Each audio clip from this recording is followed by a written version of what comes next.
میں یہ بات جانتا ہوں، یہ آج سے کئی سال پہلے کی بات ہے، اس کے بعد اور بھی موقع آئے، لیکن شہباز شریف صاحب نے کبھی بھی اپنے بھائی سے بے وفائی نہیں کی، اور وفا کے جرم میں جیل تک چلے گئے، جیل تک گئے، لیکن کبھی بھی اف تک نہیں کی۔ تو بھائی میں تو سمجھتا ہوں کہ یہ اللہ کے فضل و کرم سے سیاست ایک جگہ اپنی جگہ پر، لیکن یہ رشتہ انشاءاللہ اللہ تعالیٰ کے فضل و کرم سے ہمیشہ ایسے قائم و دائم رہے گا اور انشاءاللہ پہلے سے بھی زیادہ مضبوط ہوگا۔ میں آپ سب کے ساتھ ساتھ بھائی نہیں ٹھہرے میں آپ سب کے ساتھ ساتھ مریم نواز شریف کو بھی مبارکباد دیتا ہوں۔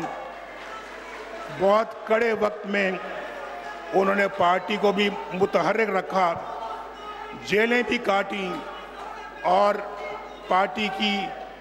پارٹی کو متحرک رکھنے کے لیے دورے کیے، اور انہوں نے ہر امتحان میں ماشاءاللہ وہ بھی پوری اتری ہیں، اور اللہ تعالیٰ کے فضل و کرم سے وہ بھی وقت تھا، دیکھیں میں بھی جیل میں بیٹھا ہوا ہوں اور وہ مجھے ملنے کے لیے آ رہی ہیں، اور میرے آنکھوں کے سامنے ان کو ہتھکڑی لگا کے لے جایا جا رہا ہے۔ یہ سارے مناظر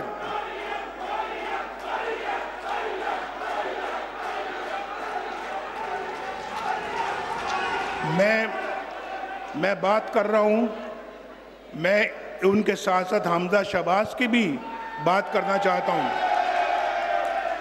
جنہوں نے بڑی جواں مردی کے ساتھ جیل کاٹی، سزا کاٹی، کبھی اف تک نہیں کی، بڑی جرات کے ساتھ اور بہادری کے ساتھ انہوں نے جیل کاٹی۔ یہ سب کچھ کس لیے تھا؟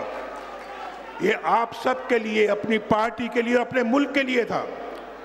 تو بھائی میں سمجھتا ہوں کہ آپ میں سے ایک کارکن ابھی یہ بیٹھے ہوئے ہیں میرے ساتھ، یہاں پر رانا ثناء اللہ صاحب بھی بیٹھے ہوئے ہیں، بشیر میمن بھی بیٹھے ہوئے ہیں، یہاں پہ سیکریٹری جنرل بھی بیٹھے ہوئے ہیں، اسحاق ڈار صاحب بھی بیٹھے ہوئے ہیں، امیر مقام صاحب بھی ہیں، جمال کاکڑ صاحب بھی ہیں، شاہ غلام قادر بھی بیٹھے ہوئے ہیں، حافظ حفیظ الرحمان صاحب بھی بیٹھے ہیں، ڈاکٹر طارق فضل چودھری بھی بیٹھے ہوئے ہیں، اور وہ بھی بیٹھے ہوئے ہیں ماشاءاللہ، الیکشن کمیشن ہمارا، بیگم عشرت اشرف بیٹھی ہوئی ہیں، اقبال ظفر جھگڑا صاحب بیٹھے ہوئے ہیں، کھیل داس کوہستانی بیٹھے ہوئے ہیں، اور پھر کاکڑ صاحب کا تو میں نام لے چکا ہوں، اور یہاں پہ میں نے دیکھا ابھی جو ہمارے پارٹی کے صدر بلوچستان کے جو آج گورنر ہیں وہ بھی یہاں کہیں بیٹھے ہوئے ہیں، کہاں بیٹھے ہوئے؟ وہ بیٹھے ہوئے ہیں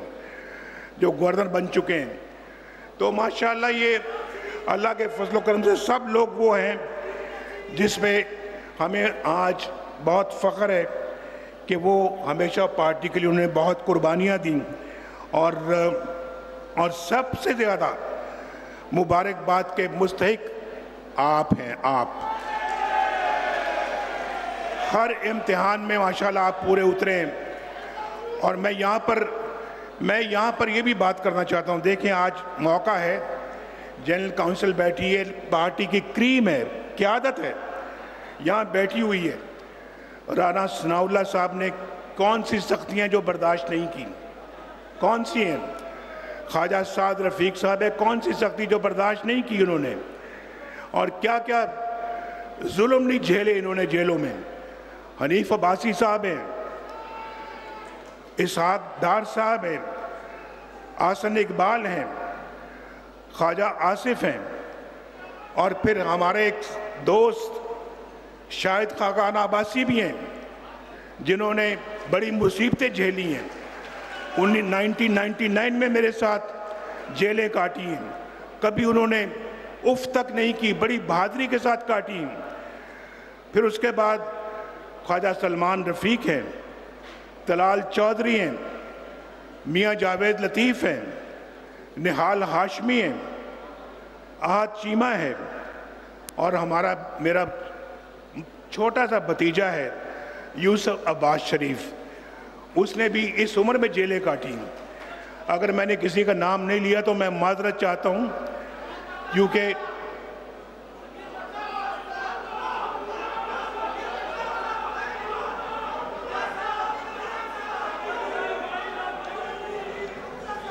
بہرحال میں سمجھتا ہوں یہ سب لوگ جو ہیں یہ پارٹی کے انتہائی قیمتی اثاثہ ہیں۔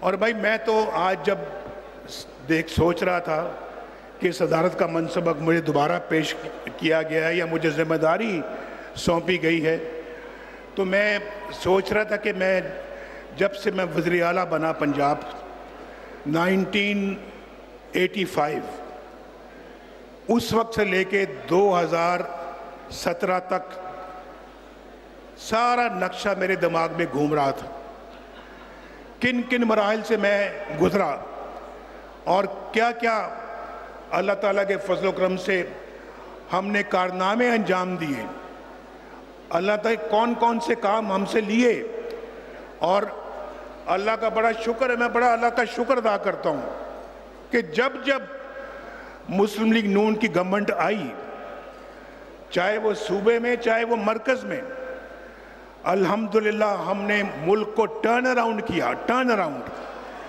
اور ملک کی تقدیر بدلنی شروع ہو گئی۔ اور پاکستان کے اندر اس زمانے کو ذرا یاد کرو، میں تو 1990 کی طرف نہیں جا رہا، اگر وہاں سے کاؤنٹ کرو گے خلل اگر نہ آتا تو آج پاکستان اس خطے کی تو دور کی بات ہے، اس بر اعظم میں ایک منفرد حیثیت رکھتا۔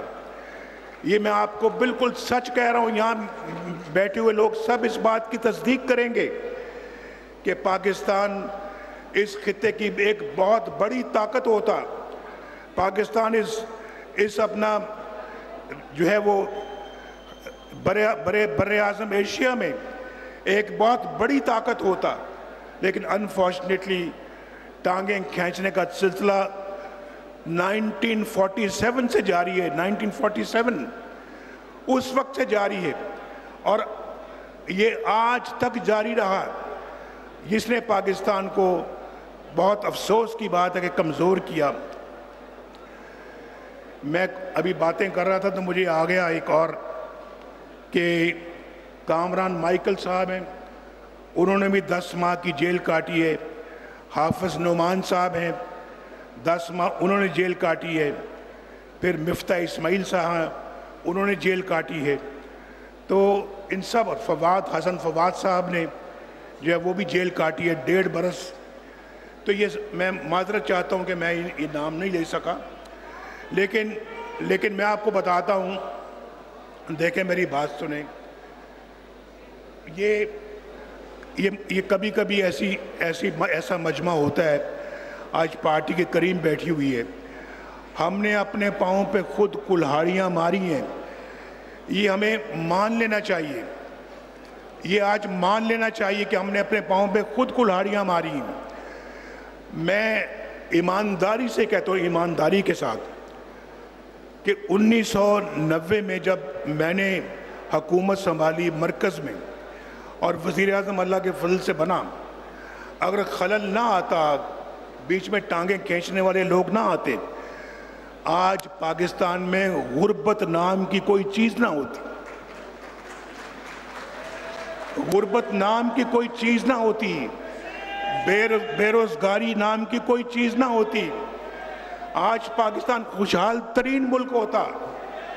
آج ڈالر بھی میرے زمانے میں 104 پہ تھا، میں اسی کی بات کروں گا، میں آج کی بات نہیں کرتا، یا 6 مہینے یا سال 2 سال پہلے کی بات نہیں کرتا، میرے زمانے میں 104 تھا۔ آپ یقین کریں کہ 104 پر بھی نہ ڈالر پہنچتا، ڈالر آج بھی کہیں 50 روپے کے لگ بھگ ہوتا۔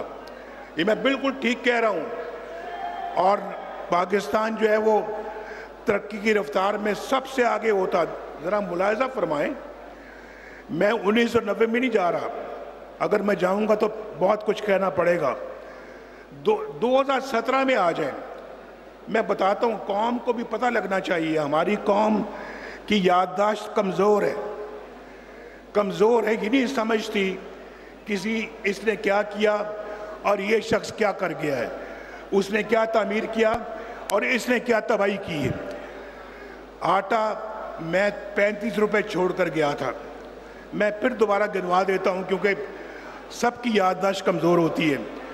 روٹی 4 روپے کی تھی، چینی 50 روپے کی تھی، پٹرول 65 روپے لیٹر تھا، ڈالر 104 کا تھا، سونا 50,000 روپے تولہ تھا، سبزیاں 10 روپے کلو ملتی تھیں، بے روزگاری کا خاتمہ ہو رہا تھا، ہمارے ہاتھ میں کوئی کشکول نہیں تھا، کوئی کشکول نہیں تھا۔ یقین مانے کبھی کشکول لے کر ہم نہیں گئے کہ ہمیں اتنے پیسے دے دو، ہمیں اتنا امداد دے دو، ہمیں اتنی گرانٹ دے دو، کبھی نہیں۔ اپنے زور بازو پہ سارے کام کیے، الحمدللہ اپنے وسائل سے سارے کام کیے۔ دہشت گردی کا خاتمہ جیسے پوچھ چکے ہیں وہ آسن اقبال صاحب، ہم نے کیا، ہم نے کراچی کا امن ہم نے بحال کیا، موٹر ویز پاکستان میں ہم نے بنائی ہیں، ہم نے۔ آج ذرا کوئی بتا دے نا یار، آپ بھی بیٹھے ہیں یہاں پہ، 1947 سے لے کے 2024 تک کسی نے کوئی موٹر وے بنائی ہے؟ اگر کوئی بنائی تو دکھائے نا بھائی، اگر کوئی بنائی ہے کسی نے تو دکھائے۔ ہم نے بنائی ہے۔ لوڈ شیڈنگ کا اس ملک کے اندر خاتمہ کس نے کیا؟ 2016 میں لوڈ شیڈنگ کا خاتمہ کر دیا۔ سٹاک مارکیٹ عروج پر تھی اور سی پیک پورے زور سے چل رہا تھا اور زر مبادلہ کے ذخائر نئی بلندیوں کو چھو رہے تھے۔ بھائی یہ کچھ چھوٹی باتیں ہیں جو میں گنوا رہا ہوں آپ کو۔ میں تو کہہ رہا ہوں کہ اگر ہم 1990 سے، بھائی آپ یہ دیکھیں نا، آپ کی آوازوں سے، بھائی ٹھہرو یار، آپ کی آوازوں سے میں ڈسٹرب ہو رہا ہوں۔ ابھی 5 منٹ میں نے اور بات کرنی ہے، ذرا آپ خاموشی کے ساتھ سنیں ذرا۔ تو میں نعرے نہ ماریں، اگر کوئی تالی مارنے کی بات آتی ہے تو تالیاں بجا دیں۔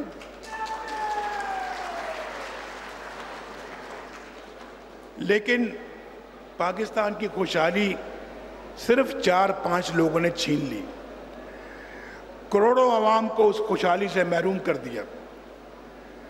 میں پوچھتا ہوں، ان سے پوچھتا ہوں کہ کیا بھی یہ کوئی بات تھی کہ آپ نے بیٹے سے تنخواہ نہیں لی تو لہذا آپ وزیر اعظم ہیں، آپ گھر جائیں چھٹی کریں؟ یہ کون سے ملک میں ایسے فیصلے ہوتے ہیں؟ اور مجھے بتائیں، پاکستان کے علاوہ آپ کسی اور ملک کا نام لیں جہاں یہ ایسے فیصلے ہوتے ہیں؟ بتائیں ذرا، بتائیں۔